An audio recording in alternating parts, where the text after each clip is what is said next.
Hello, everybody. Welcome back to the Nuance Ho YouTube channel. Sometimes I go by Cara Burrell. Sometimes I go by Nuance Ho. Sometimes I go by Sporty Spice, Hi See Ya, Hold Tight, and various other Spice Girls phrases. Thank you guys so much for tuning in to my third live stream in a row this week. They said it couldn't be done. They said, Cara, you'll give up. You can't possibly live stream every day. It's almost as if I was joking when I said that my husband's out of work and I literally need to just do this and make content every day. You guys thought that was in jest. It is truly me stepping up to play with the big dogs, the big boys, the big girls, to play a full-time ex-Mormon content creator. And I am so excited for today's episode. I have put together a clip show. Sorry, I was getting a little late starting off.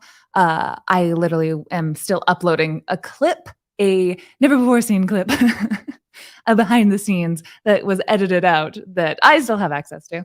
And I have to upload it from my phone. And so I was messing around a little bit. So thanks everyone for tuning in. Before I go any further, listen, I'm serious. The bell notification on YouTube, just a little bell, you just click it and I will not notify you with obnoxious things. It's only when this face and voice is coming at you in full force on YouTube. And if you find that obnoxious, you're probably not going to watch me anyway. So if you like this, make sure you hit the bell for notifications. Make sure you're subscribed. The like button is so lonely. It just hasn't been touched in so long. So please press the like button. It'll help me in the YouTube algorithm and put this good content out to more people. So what's really fun right now is sometimes I'm trying to think of long videos that will take a lot of effort and work. And sometimes they'll take 2 weeks start to finish to film like a long form video.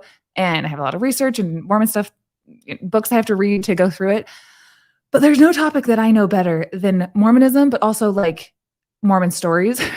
So I'm like, I can throw together an hour episode like I did yesterday. I mean, prepping for it for an hour. I know off the top of my head what I did yesterday, the top episodes that wrecked me, that were hard to live through and listen to, and those come naturally. And so as a counter to that one, today we're going to do the top times where I laughed the hardest on Mormon Stories episodes. So we take the bitter and we take the sweet.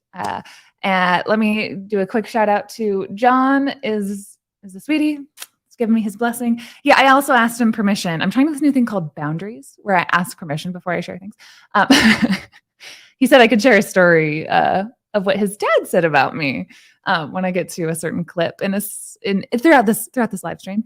So thank you so much, John. And thanks Reclaiming Mom Brain. That's Eve. That's my buddy Eve. You guys know Eve. Eve is like the third member of this channel. It's like me, Jondalyn, and Eve.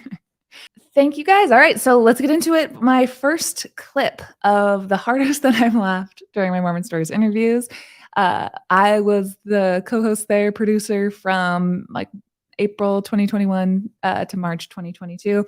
And right before I left, I was so happy that I was able to get one of my longtime best friends, Lizzie Debchinsky-Bean, in the studio. She was super instrumental and helpful. She was like my one person that you find where you're like, oh, because we grew up in Provo, Utah together, very, very Mormon upbringings, both of us. She went to BYU. And I guess we were about 29 at the time on a ski trip up at Brighton and on the lift. I was like, so just kind of like having some doubts. I was like, on a scale of 1 to 10, like how Mormon are you still? And at that point, she was like ready to tell me that she was a couple steps ahead of me. And I was like, oh my gosh. So she kind of gave me the license to question. And I will always love and respect Lizzie for that. She's been one of my hilarious friends. We've made, sketches and did so many fun things together growing up. And it was so much fun to be able to like show the world. I'm like, are my friends fun? So I love Lizzie. And she's done a lot of improv and acting throughout her life. So it was no surprise that her episodes were not only super insightful and helpful, and people loved them. Her and her husband, Spencer, are super articulate. And it's not just like Cara got her friend on and it's like, not even a good episode. It's also like a really, really good episode that people, especially women, especially like millennial women like myself, really related to. So No surprise, though, that Lizzie brought out some of her voices. She's really good at voices. She's really good at improv and acting. And when I put this clip up on TikTok and YouTube Shorts, it went so viral. And some people are upset that we were making fun of the way Mormons sound. And that is, you want to hold that opinion. I'm sure you'll find people who agree with you. It's just not going to be me. Me and Lizzie are just, we have to be comedians and satirists, and we have to talk about the culture we come from. We cannot not do that. All right. Okay. And as always, let me know if the sound is working good. I know it was kind of quieter yesterday, but I turned it up a little bit today. Here we go.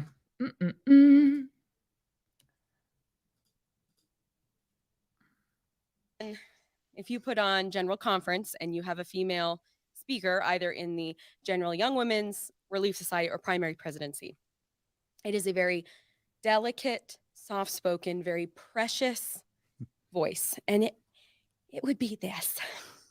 Brothers and sisters, it is so special to be up here with you today. I love you, sisters, and I want to encourage you to be strong and to be true to your hearts and to the Lord.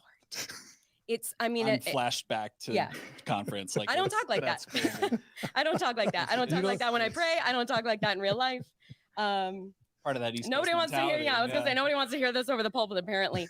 But if you whisper, and if you get, and sometimes if it's extra spiritual, you have a little fry in your voice because you're right on the verge of tears, and that's how you know you feel the Spirit, because you're about to cry.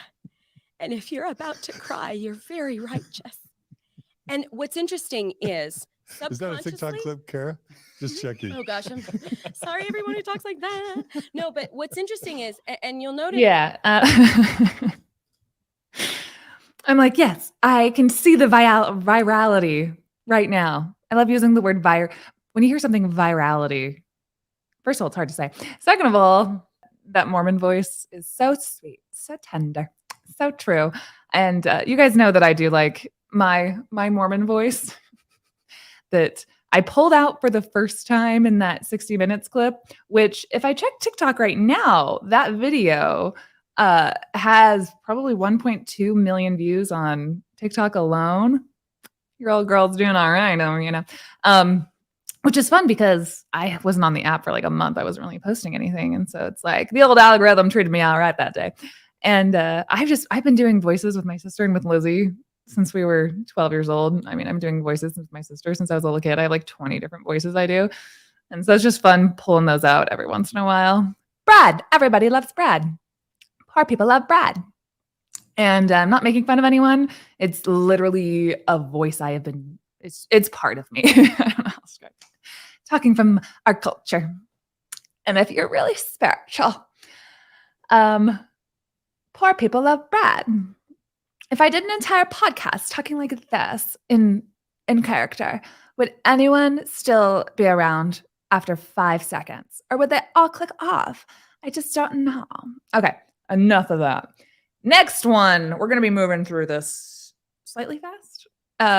And some of these clips are a little bit longer than others. I know that was like a bye, like you have to go, not like a bye. Stop doing that. Love you. Okay. Next one is so if you guys were on yesterday, I did an episode about the things that shook me the most in my time at Mormon Stories. And I was talking about Gerardo Samano, still works at Mormon Stories, and about him being raised to a Mexican Mormon family and then going to BYU, Idaho. And I talked about how yesterday, again, the more trauma side of not being able to share that he was engaged to his now husband, Zach, with his parents. And then directly right after that story comes this story that I'm going to play. Again, one of my very first Mormon Stories episodes. And I really inserted myself a lot, for better or for worse. But just what Gerardo was saying was so funny. And he was laughing and John was laughing. And we were like giggling so hard throughout this part. So I think that's a good enough intro. This is just him describing what it was like to hide that they were actually in a relationship and be like, it really felt like a sitcom the way he describes it. Be like, huh? What? Gay? Us? Never.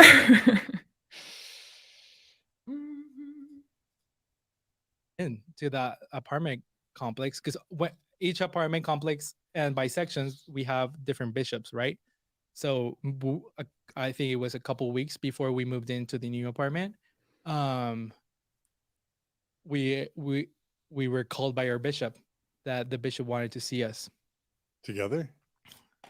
No, well, he texted the secretary texted me and texted him. And at the beginning, I was like, "There's no way this is gonna be about us being gay." Like we, who could have seen anything? Nothing happened. Like it's not like I don't know. Like we're not being stupid and we're not doing super bad stuff. I don't know. So we were called in, and it was gonna be Zach first, but for some reason I said maybe I should go first. So I asked the bishop if I could go first. I went first, and Zach's interview was gonna be after me, but like there was gonna be a 30-minute, 20-minute in between that. So he was not at the chapel. So I went in, and the bishop asked me, so how is your church attendance? And I'm like, it's good. We were really careful of going every Sunday to make sure not to like bring any red flags, right? Or rainbow flags. Right. So I told him it's good, and he's like, here I have this report from the elders quorum president. It says like you haven't been attending your elders quorum meetings, and I was like, no, I can call him and I can tell him that we've been there. I know we've been there, or I've been there. So then the bishop changes the subject and says, so I've had this report.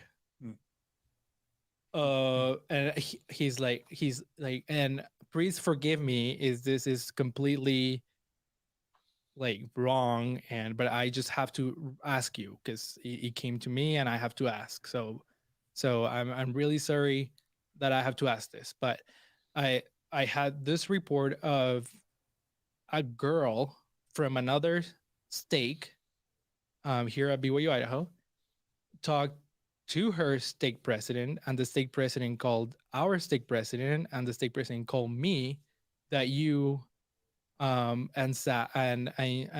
your roommate Zach are in a relationship. Now that's the Rexburg I'm familiar with. That's the BYU experience. Let me just pause really quick. That's the beginning of the story. It gets much more like a sitcom-y in a second. Yeah, and I just wanted to add real quick, John, you're being a sweetie. Thank you. My Venmo and my donor box, I just posted them. I am working at lightning speed right here. So thank you guys. It should be in the description right now. And everyone should be a hoe for Nuance. So I want y'all to be an absolute whore for me with your $5 donations. It's not a lot. I'm asking for small and simple things can create marvelous works and wonders. So, all right, continue. President called our stake president, and the stake president called me, that you and your roommate Zach are in a relationship. Now that's the Rexburg I'm familiar with. That's the BYU experience. Yeah, freaking narc, man. Till this day, I don't know. Till this day, we can't figure out who told on us. Yeah. Like, because we were really careful, like seriously, and yeah. So I don't know. So what'd you say? Again, I have this brain that thinks really fast on like the possible outcomes. Mm-hmm. So I was really fast able to think my response. And I said, no, Bishop, I'm really good friends with Zach. And Zach is like, he is a little bit feminine. So you threw Zach under the bus. Because I love okay, so I'll tell you what went through my mind and why I did that. Sorry for being such a total dork. I just gotta pause it. Just so many of those things make me laugh. Where it's like, thinking fast and quick. Be like, Zach, maybe, but surely not I. As a matter of fact, I have to get to my fantasy football league. It's starting right about now. Crushing some protein powder. Swiping and. Sorry, I also should be in here confessing to my addiction to heterosexual porn next week. Let's make an appointment. Just cute. Sad, but can we not laugh? And if I press play, I said, yeah. Zach, it is a little bit. He's a little bit feminine, and I could see why someone would think that. All the while, Zach's in a different interview saying the same things about you. No. Prisoner against prisoner. Oh my gosh. Prisoner's dilemma. Yeah. Well, Zach was gonna go after me, so I knew I could tell Zach what I told the bishop. That's great. I said, but yeah, Bishop, I'm really worried. Like, who could have said this? I just can't think of anything else. And I said, Bishop, I'm really worried because we're about to move into a new apartment together. And what are people gonna say? Should I cancel my contract? What Bishop, what do you recommend? So the bishop was like, oh no, I don't think you have to cancel your contract. I think you'll be fine. There's always this jealous young sisters who go and report men because of like this is a very common thing for fake reports. So I don't think you have to worry about it that much. Why are you covering your face, Kat? I'm like crying. I'm laughing so hard. Like Bishop came around for you. He was like, you know what? There are some dumb bitches around here. I got called gay when I was at BYU Idaho. Don't worry about it. I'm sorry to bring you in here. Be on your way, brother. Like he came around. He was on the level by the end. He didn't want you to waste that money with your contract. You want him over, Gerardo? That's so awesome. He's not fighting for you. He's like throwing the women under the bus. So you throw Zach under the bus, so he throws BYU co-eds under the bus. There's just these chatty broads around town. I love it. He was on the level at the end. Gosh. So, and then I tell him, like, Bishop, I know. Oh God. I'm smiling just as much as I did the first time. Like I was like crying, laughing. It was like I'm having flashbacks of how hard I was laughing then. Man, yeah, just the way that he throws Zach under them. He's like, yeah, and then I just imagine the bishop being like, yeah, you turn down one of these ladies, they go around calling you gay. But don't worry, kid, I got your back. Adorable. And also, thank you. Compensation for emotional damage induced by buttons. Thank you for seeing me. It is really stressful. When it was at Mormon Stories, John was in charge of all the button clicking. And I want to be a big time boss babe. And apparently there's a lot of button clicking. I can do everything else. Just the freaking buttons. I need to take a course. John, do you offer one through your website? And also totally. Right, you're right on. It's so much funnier because it's Gerardo, the kindest person on the planet. Like the whole entire thing could be said about that. Just Gerardo is just so nice, so sweet, and the fact that he's just like getting in there and he's such a good liar, and that's what we point out. It's like when you're gay in Mormonism, your whole life, it's like you were trained to be a really good liar. You're trained to know how to code switch given the right circumstances, you know. So that's your Mormonism makes great liars, and this is a great story. All right, continue.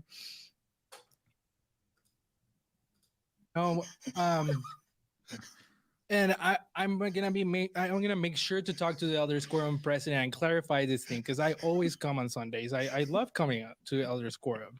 And yeah, I'll try to be more careful on this. And Do I need to mute your mic, John? You need to get out of control.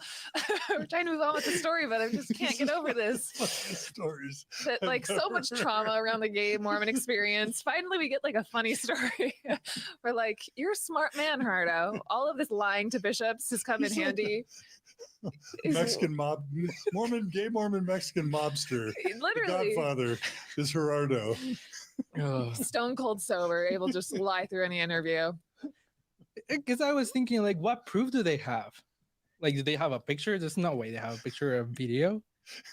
And in the back of my mind, I was like, to make our story more credible, one of us has to say we're gay. Otherwise, if we both say we're straight, it's not going to be as believable if at least one of us say we're gay. And I was also thinking, like, if this bishop talks to the next bishop about this, we may get in trouble later. So I gotta tell this bishop that I'm moving wards, and that I'm worried about moving in with him and ask him if I should cancel my contract. So to make sure he tells me, no, you don't have to cancel my contract. And then later down the road, I can say, well, the bishop told me not to cancel my contract. Wow. You're a chess player, man. Literally, this is prisoner's dilemma. Like thinking at lightning speed here. I'm impressed. I am Gerardo. so impressed. I'm even more impressed. And you're freaking lying your socks off to your bishop. But you've got plenty of practice with that by then. Yeah. I'm gonna have to tell my bishop I think my fiance is gay.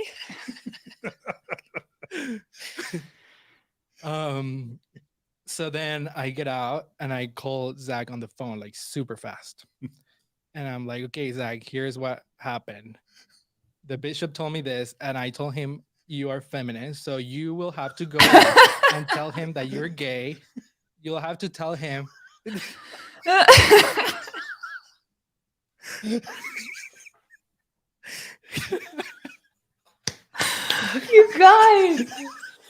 guys, are you hearing this? I swear I have not seen this since it was recorded.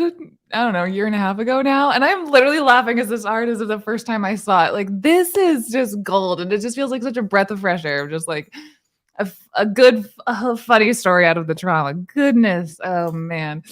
Continue. I'm seriously like, I need to hold my face. My cheeks hurt. I love how this happens in like the fastest phone call of all time. You know that secret that we've been hiding forever? Really quick, I gotta tell you what just happened. Run in there, go admit that you're gay. The secret that you've been repressing forever. Trust me, I don't have time to explain. You outed Zach.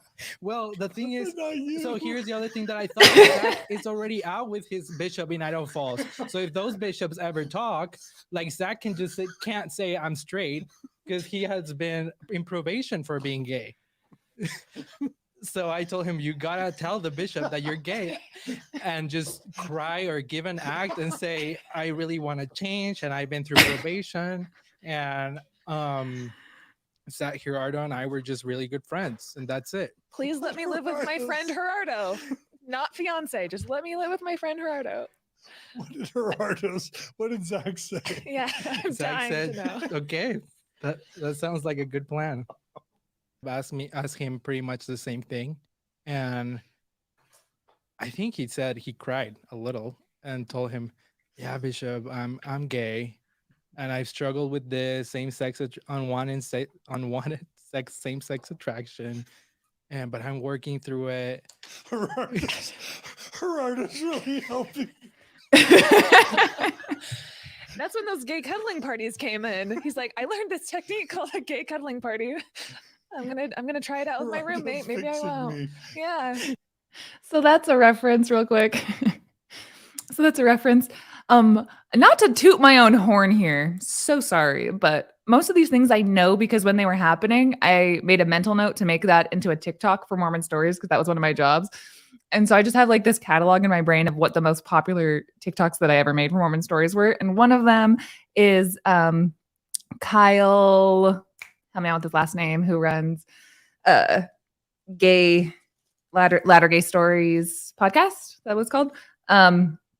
And he tells the story. And when I posted this story to TikTok, it's still up there. It's like the pinned like 3 million views or something on it, where he talks about like North Star and the different gay conversion programs that were available and still are available. And one thing that they did was meet at the Hampton Inn in Provo, and just some men, they just needed some gay naked cuddling, and that was supposed to cure them of their gayness. And so he told the story. Kyle Ashworth, thank you, and told the story, crazy freaking story about these Mormon men just having gay cuddling parties, sometimes through a sheet, sometimes clothed, but at the Hampton Inn in Provo. So if you're watching this from the Hampton Inn in Provo, hopefully there's a party going on somewhere in that building. Anyway, so that's what that reference was, just so you know. It's like, yeah, and Gerardo, he's really helping me out with my same-sex attractions. In fact, it's the gay cuddling parties that I actually learned from him, which he learned from North Star, which is, affiliated with the Mormon Church. I'm speaking highly of them, you know what I mean? Just like super macho now. It's just like all that gay cuddling. It's just completely not even queer anymore. It's just like that. Who gay what? All right, let's see what else he says. It's pretty funny. Thank you for letting me be with Gerardo. Yeah. I don't think the bishop really understood that we were gonna live together alone by ourselves in the next. Oh, okay. Anyway. But Don't ask, don't tell. The bishop said, well, I know this really good therapist who helps people with unwanted same-sex attraction, and because I know you can marry a woman, and Horrible. Zach was like, okay, yeah, it's fine, okay, good, yeah, we'll talk about it. That was it. Oh, nice. Play it cool. Here's where the hard part. A hard part? You're saying it got hard after that? It wasn't smooth sailing? Good old Gerardo and Zach, they've been through it. Now look at them on the other side. I described this clip last night, but obviously I just got to show it. So this is easy. This is another viral TikTok that I made. And so Kelly Lang was a nuclear submarine commander, and after he realized the church wasn't true, and he was going through, not only did he realize it wasn't true because his 2 sons were gay and amazing, and there's nothing wrong with them, but there's something wrong with the church. What else is wrong with the church? And he goes and investigates, and he's saying, like, how did I not realize that this didn't make sense? And, a talking donkey, blah, blah, blah. And that's where I'm like, a query for you, submarine commander. If you could answer this question that the Nuanso has to ask you about the Book of Mormon Submarines, and tell me how your faith still remains strong and fortified throughout your life. So here's Kelly, the submarine commander, responding to the Jaredite barges. Yes. Also, if I'm extra, I just want to say, I had a 4-hour nap today, so I'm very awake but sober. But we'll see by the end of the podcast what I feel like doing, if you know what this is for. Okay.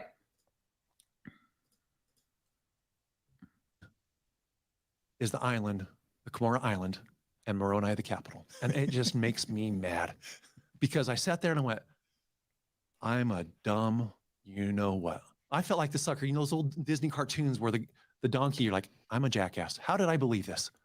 Can I ask a follow-up to that? Please. You were a commanding officer of several nuclear submarines who read the Book of Mormon 40 times. How did you make sense of the Jaredite submarines?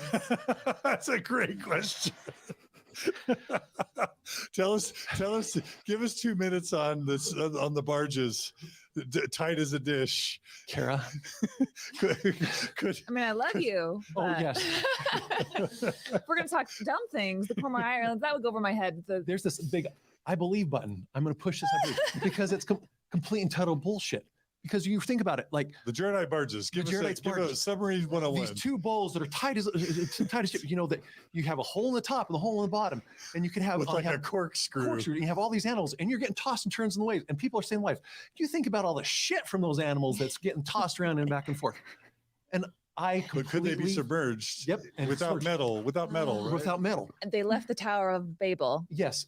And to oh, go by the way, build those. So and we're what it talking takes is a nuclear submarine ancient. to make your own oxygen, to make your own water, and that they were on the ocean for this long. Plus, how they feed all the animals. Yes. And, In my mind, I'm just thinking, and breathe. How they breathe. God And made how it they happen. see light. Right. God made it happen. God I mean, just miraculously made it happen.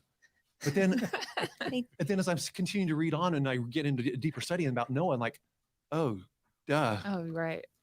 Like the number of animals, when you actually do the analysis on what it would take to actually build an ark to hold everything, when you start really looking at the scientific matter and realizing, how could I have been so stupid? Because you are 2 master's degrees, right? You Ah. kind of were a lazy learner. It was a lazy learner.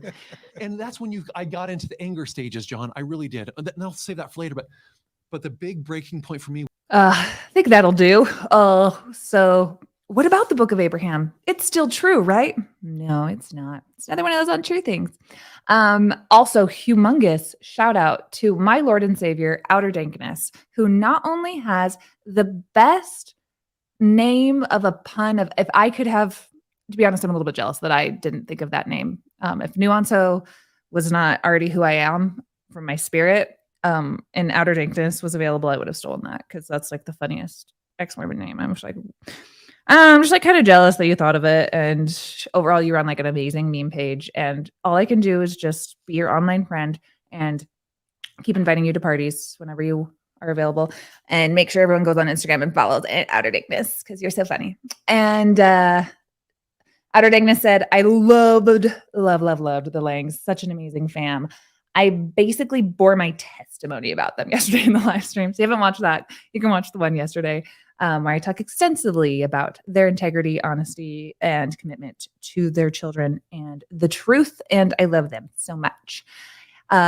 Next, and John, if you're still in the chat, this is the girl that is not working there anymore because she's a little bit unhinged right now. She had a 4-hour nap and she's crushing her Mountain Dew Baja Blast. You guys know me as a girl who loves Taco Bell. There were good times when I was on Mormon Stories where it was just like a wink and a nod to the audience to be like, Venmo me Taco Bell money tonight. And then if I ever said that explicitly, there would be a board meeting. But listen, keep my caffeine fueled for the rest of the evening. John, Taco Bell. Thank you for sticking around, John. If you're like, cut the mag, just text me. If I say anything, I'm on my best behavior, even though I don't work for you anymore. Okay, next. The next one we're going to is not that one. Okay, you guys are going to love this. This will come as no surprise. I was thinking of how much can I milk this that I worked for Mormon Stories now? But truly, there's just, one thing I know really well is I have a fantastic memory for things, especially things that I lived through and were paid to pay attention to. So all the John Larson episodes that I've been involved in, I could do another live stream tomorrow, if you want me to, of all my favorite John Larson moments from Mormon Stories podcast. And at the top of the list, nothing will beat it. You know it. You love it. Please welcome to the stage, John Larson on the Mormon Plan of Salvation. All right. So John Larson is an ex-Mormon podcaster who ran Mormon Expressions podcast for a very long time. He is another friend of mine that is so dope, so near and dear to my heart, so lucky that I have a relationship with. And whenever he's on the podcast, it's a rager. People absolutely lose their shit when he comes out of retirement to record these podcasts, and he does good research on them. And he's really famous for his Mormon Expressions episode on how to build a transatlantic oceanic vessel. I think that's what it's called. And that's from the Mormon Expressions. So if you go on like Spotify or wherever and you look up Mormon Expressions, you'll be able to find all his old episodes. And that one will have you rolling with his breakdown of how Lehi's family and Nephi was able to build a ship. Something when you're Mormonism, you don't really think about. You're just like, yeah, just like God helped him do it. And you just kind of bring on experts to talk about it. Since that episode aired, though, I think John has had to like nuance some of his points about shipbuilding. And that episode was my direct inspiration for my most popular, I'd say the most popular in terms of millions of views total from all the platforms video that I've ever done, where I act out if Mormon missionaries knocked on experts' doors. And it's a boat builder and it's just like a minute long. There's a 2-parter to it. And because the controversy around how to build a boat in 600 BC, a lot of people become boat experts and have a lot of opinions on it. Anyway, so John is so good at just like collecting the absurdity of what Mormons believe and being like, look at it, like Bird Box, open your eyes, like, look at this. Can you actually defend this? Can you? So he does this. It's the exact same type of a delightful breakdown that he did in the Transatlantic Oceanic Vessel one. I wish that was a shorter title, in the Plan of Salvation. And the whole 3 hours, nonstop laughter. Let me tell you that. But I specifically remember sitting in the chair, in my co-host chair. I remember John DeLynn was crying, laughing. And I just took a video for my Instagram. And I just remember John DeLynn going like crying and going like, rickets. So when I wanted to go pull this clip just now, I just did transcript, Control F, rickets. And I found that part. But I'm telling you, the entire thing it's entertainment gold. So if you haven't heard of it, you absolutely have to watch it. There's nothing like it. All right, here we go. For you, and it's all going to be all right. That's all. The whole plan is you got to get these ordinances, but they're going to do them for you. Just sit here for another 1,000 years, and then it's all going to work out. Don't worry about it. Or people will be like, 5%. what? What are you talking about? This can't be the nature of reality. This can't be that I lived for billions and billions of years and I was procreated by a God who created 217 billion of these little spirits. And then I came down here and I was born to a single mother in a brothel. I lived a miserable life. I was malnourished. I had rickets. I died. And now you're telling me I stay here for another 1,000 years and then it just all magically becomes right? How is that better than Satan's plan?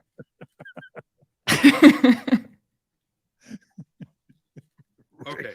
Rickets. Rickets. He went with rickets. All right. The man knows comedy and Mormon theology. All right. So did you notice just now how I think I just laughed into the microphone here with the same exact like cadence of laughter that I did then without knowing. Did you notice that?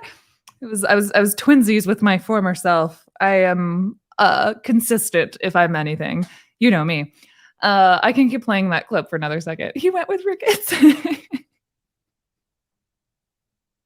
Because yeah, what he's describing is just you come down for this miserable existence, basically, and you hope that you're born into the fraction of a fraction of a fraction of a Mormon family where you get to even know about God's plan and maybe live it out and maybe get your own planet one day just to repeat this cycle forever. It's so absurd. I actually did. I went back and watched the whole thing over and took like notes, and I had him send me his like Excel spreadsheet of the amount of stillbirths that have like on average that have occurred that we can posit have occurred through human history, the amount of abortions, 25% of humans died before the age of 20, like 15, just numbers like that. And like how messed up this entire plan is of Heavenly Fathers that so few people in history have even made it to adulthood. And it's so one of the funniest points that he makes from this is literally that if Elohim, that we as Mormons, we worship Elohim, we know from Mormon doctrine, was once a man on a planet who went through his mortal test and, was exalted to godhood. And we are playing out like this franchise model that's just the way the universe works. And he wants us to become like him.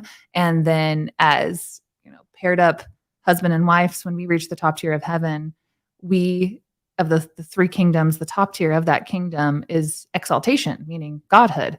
And the church has walked that back a little bit in in recent years because it's really weird. But that's Mormon doctrine 101. This is not just so that you go like a Christian to go worship at Jesus Christ's feet for eternity. No, you're with your family, and that this posterity that you create on earth continues forever, and you get to be exalted to godhood. It's not with if babies who are aborted, if they're stillborns, all of those souls get straight shot into top tier heaven, and you accept the Mormon gospel afterwards. Elohim could have never there's actually a better likelihood that Elohim that Mormons worship now, if his earth that he lived on is just like ours, he could have been a stillborn. He could have been an abortion. He could have never even lived to 70 years old on his planet and be tried and tested, because everybody in the earthly plan of Mormonism, they still get a shot at exaltation, even if they, died at age 1 before being baptized. Just many a loophole in Mormon theology, surprisingly so. Joseph Smith, he had some new ideas. Just don't ask any follow-up questions. I love seeing how many Nevermos watch ex-Mormon stuff. And if there's anything I can do to make it more Nevermo friendly, you let me know. I'm trying to explain some topics as much as I can. And if ex-Mormons are like boring, I already knew that. You can let me know that too. And yeah, hear me out. If we abort more babies, that's a free ticket for them to get into heaven. Checkmate. So let me go to the next clip, which I think is And it's all going to be knit, shish. Okay.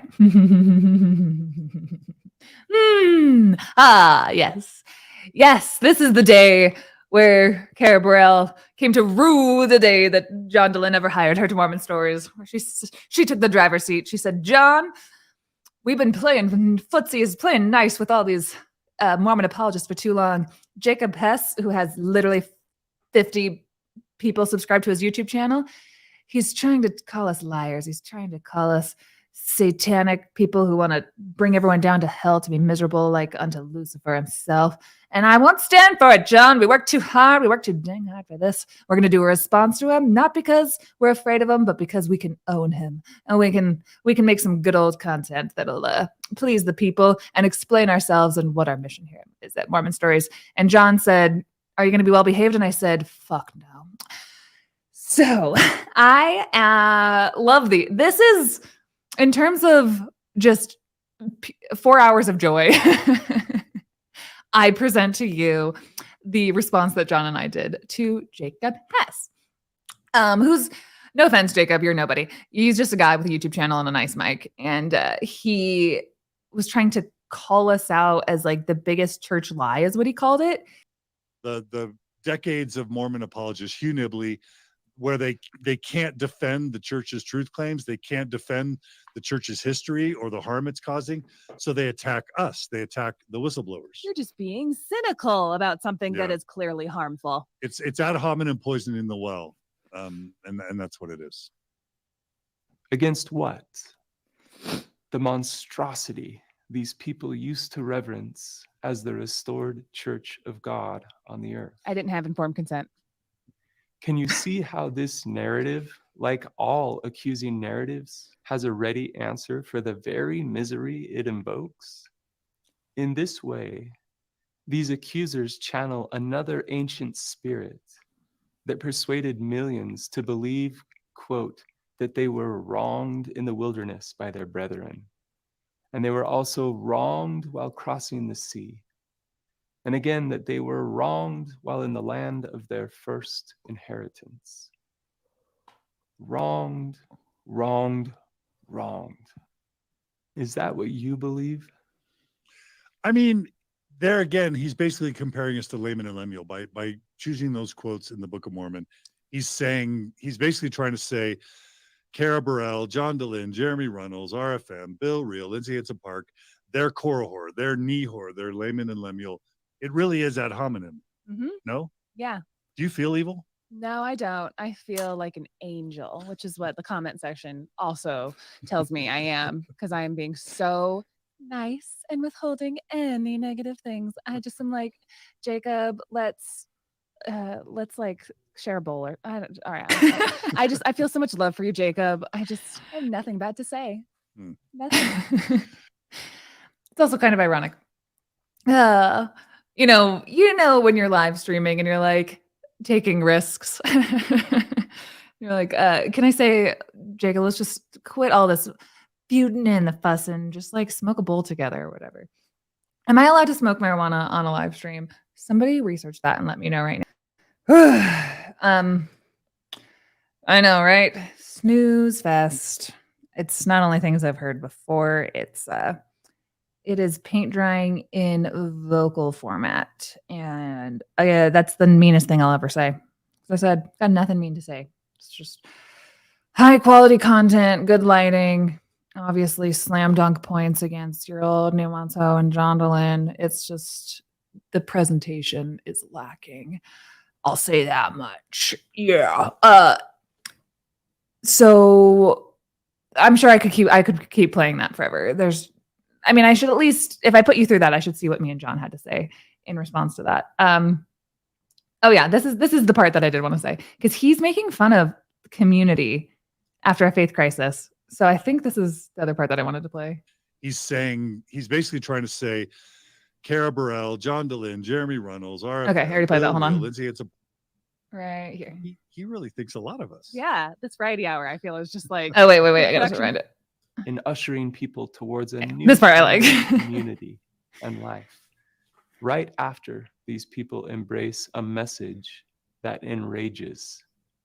I just have to ask, Cara, how does it feel to know that the book of Revelations was written about us? Ooh.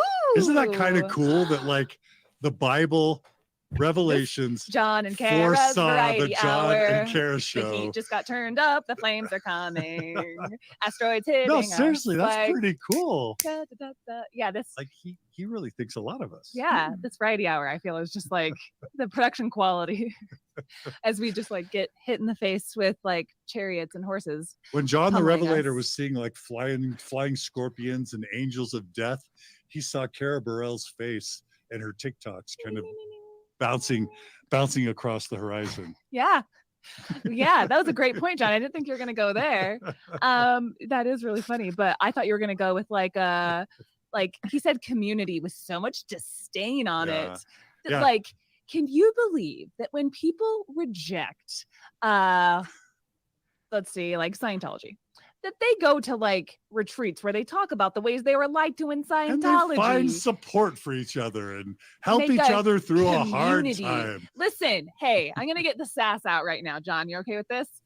When you get blessed in a Mormon church, when you are 5 days old, you are not allowed to find any other community. They found it for you. It's with the carpet walls and that one smell in the bathroom. You stick with it. Everywhere else, they're lying to you. They're spinning the truth to deceive you. They are Layman and Lemuel. They are a bunch of other just character examples from like 2 holy books. We don't get any other character examples from books you already were told to believe in, again at that infant baptism. Stick with that community outside of it. Hello, losers.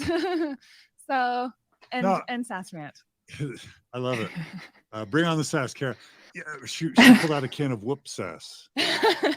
To be serious for a second, it has always made so cute.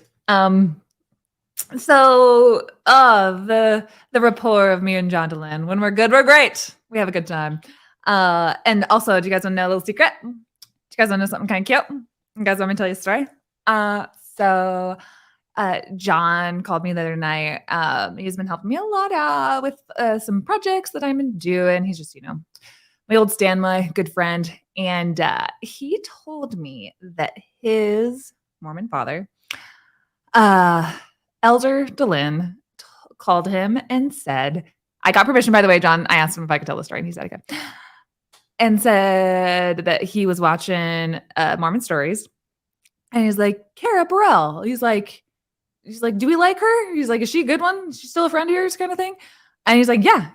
And he's like, good, because I was just watching an episode with her. And it was that episode. It was the Jacob Hess one that's like super duper old, but and he thought it was like new, I think. And he's like, keep her around. I really like your guys's, she's funny.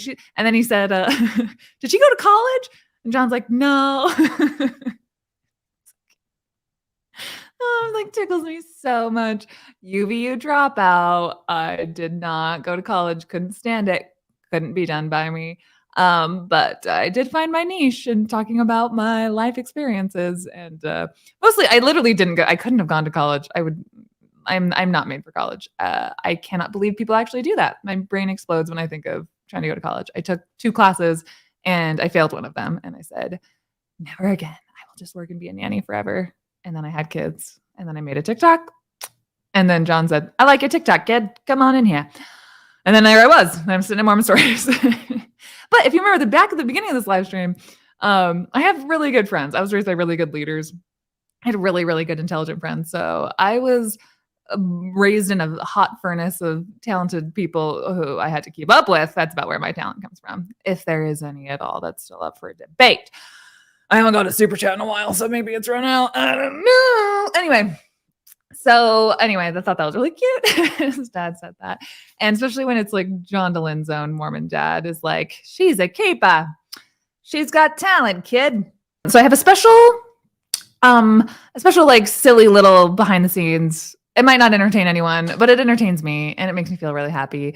If you've stuck it out this long in the live stream, you will know that I love John DeLynne and Margie, and the whole situation there at Mormon Stories was a fun environment to work in a lot of ways. When we're not surrounded by people's trauma stories. Other than that, we had a good time. He treated me well, very gracious, awesome. And Margie and I had a really fun, super delightful relationship when she would come in for her like monthly episodes where she would talk about different important things about, journey related stuff, thriving in post-Mormonism. What's your drink of choice? What do you bring in here? Is it coffee, water? That is. Oh, we're live. No way. Yeah, we're live. Oh. It's on you. The rain. Say what? Say no more. It's on who? Break my heart. Say you love me again. Uncrew this hurt you caused when you walked out the door and walked out of my life. And then Margie just joins in with me. It was Say so cute. that you love me. Say that you love me. Tell me you love me. A lot of behind the scenes kind of stories that I could just rattle off and tell, because so many of these people, they come in and share their stories on camera, then you get to know them also like off camera and just bond with them as actual humans. So those are just the few that I know off the top of my head, but there's other ones. And we had so much fun with Anthony Magnabosco too, who was he was in the live stream last night. We spent like the whole weekend with Anthony, did like 5 episodes with him. And anytime where I get to play a character in role play, and John, stop. I would always say that like character and role play, like as an improv comedian, that's a normal word to me. Everyone leave me alone. But there's like this one episode where we did with Anthony Magnabosco where he was like street epistemologizing as if me and John were like his Mormon parents. And I just like broke character and like was terrible at improving all the time. And I'm like, yes, you're right, John. The Thomas S. Monson is not the prophet. I'm going to go take my pills now. So there's just a lot of opportunities for laughter and joy, even in the sex Mormon space. I try to provide that, like I say, resources, validation, and most importantly, lulz. John said, tell the story of you innocently inviting John to karaoke and how he freaked out of paranoia. I'm just like, I was like, we finished up a live stream and it was like 9 at night. And the Highlanders right down the street has karaoke at 9 p.m. every night. And I was like, yeah, do you want to go like, just like go hang out and do karaoke and stuff? And John's like, if people see me with somebody like a young female, John's very careful at about not stating the obvious. Oh, no, just kidding. He's like, I can't be seen with Kara in public. Like, I would look weird. People would be talking. I was like, let them talk. There's Taylor Swift lyrics that I could probably employ right now. I know places. So it's like, yeah, you're gonna let some haters stop us from going to do karaoke as like coworkers right now in public. And he's like, that's inappropriate. And I was like, okay, bring Jen along. Like, let's all hang out together. Wasn't allowed to do that. He did went and got me Taco Bell and drove me home once. Always good times. Good times were had by all. Let's give him something to talk about. Yeah. I didn't expect you to be in this live this whole time and make me laugh so much. John, if you can think of any other stories off the top of your head, I could think of give me a second. I bet I could think of a lot of other ones. To do this, I don't think I've cried in a fight in a long time where it's just like, I want to be heard out. Like, listen to me. I cried a lot, and John put up with a lot of my tears. Whenever I was like, I'm feeling misunderstood right now. But John and I were always like very quick to be like, and let's start laughing again. Like, let's just go get Taco Bell. So, the good times, the highs were high and the lows weren't even that low. Like, it just, Rod Meldrum came on the scene and I'm like, I don't like to be here. I don't want to do this. Don't want to do this. Want to raise my kids. I'm too stressed. Aaron needs my help at home. I have 3 kids. I cannot be in this room doing this job anymore. Let's work for myself. And then I left and it's still good with me and John. All right. I've spilled my soul. If you guys want me to do another live stream tomorrow, I was thinking of doing one about John Larson tomorrow, or you can leave your suggestions down below. Another thing I was thinking of doing, listen, hear me out. I could react to my own Mormon Stories interview. Kara, that sounds boring. Wait, hear me out. Because there is this old, probably Buddhist saying about like, a man never steps in the same river twice because the river is different. And you yourself participating in stepping in it are different. And that really helps me be more creative and inspired to do more things. And telling the stories of my life, of why I left the church, how I was raised and stuff, when I did in like February 2021, I have a lot of things that I didn't say because I'm like, I didn't listen to a lot of Mormon stories. I listened to a few of them, but I was now on the other side. I'm like, I could have explained that story better. I could have explained it this. I didn't even talk about a lot of stuff. So I'm like, I could do a reaction to my own Mormon Stories interview and give a better explanation about why I left the church and the untold Mormon stories and stuff. But I feel like that's a little bit too indulgent for myself. But I have to figure out a reason why it's useful to other people. But I just feel like I want a second go. Like, I want to retell some things. Like one idea I had. And I could do response videos all day, but it's sometimes just like getting in like an icky stuff. Somebody just asked me if I see in the Midnight Mormons channel. Yeah, I've done a response to them talking to Hannah Stoddard. It's like my main one on my channel. It's just, I won't respond to people who aren't really serious in what they have to, like, I don't think that Midnight Mormons are the people they actually believe the things that they're saying. I think they are throwing red meat to a base. And I was in the like conservative coalition, right wing type of people before. And I know what it looks like for people just to throw red meat to their base in a completely unnuanced way and not actually live the things that they purport to live while just like getting the flying monkeys amped and, crushing Adderall and snorting it and having them just go AWOL. I know what that looks like. And that's what I view a lot of content creators in all different spaces in that apologetic Mormon field. I just don't think that they actually believe the things they're saying. And so we're not really arguing with substance as much. So I'm more interested in responding to, like, I met up for lunch once and did a response once to Jared Halverson, and he's like an actual teacher at the church and has like a reputation to maintain, and has thought through the things that he's saying, and is quite sweet and nuanced, especially in person. And I get along with him great. And so I just more believe if I'm really gonna like get down to brass tacks, I'm gonna have to engage in actual arguments and not just like mudslinging stuff. If I'm gonna go into that space, because yeah, the response that I did to Mormon Story or to Midnight Mormons with Hannah Stoddard, it was all based around her saying that Joseph Smith wasn't a treasure digger and being like, let me disprove that with the evidence of 50 slides. So it's like going with, you seriously believe this? I'm going to seriously disprove you. But I don't know what other people like Midnight Mormons, I truly, and other content like that, it's really hard for me at least to say that people sincerely believe in the things that they purport. I'll leave it at that. So it's just overall, if I want to throw up, there's a million other better ways to do it. You know, people wanted me to. If people said, I'll pay you to, I'd be like, all right, forget everything that I said. No morals. I'll just do whatever people say. All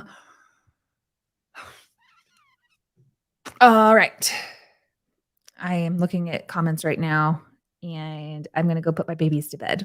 The old nuance hoe, she made a gaggle of kids, and they require a mother to tuck them in at night and sing them songs about Mario Kart, which I do.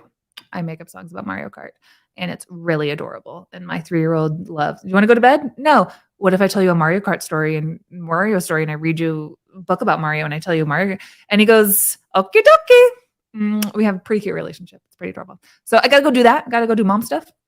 Thanks so much for everybody tuning in. I'm going to try and do another live stream tomorrow. They said it couldn't be done, but never doubt Sporty Spice and Viva Forever and various other Spice Girls and Taylor Swift references, really narrowing in on my target demo of other 34-year-old women.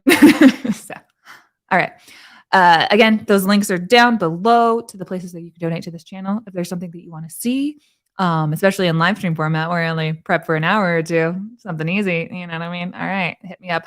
All those links, please hit the notification bell and tell me that I did a good job. Just tell me that I show up, and that's enough. Love you so much. You have my heart and soul. Literally take a child and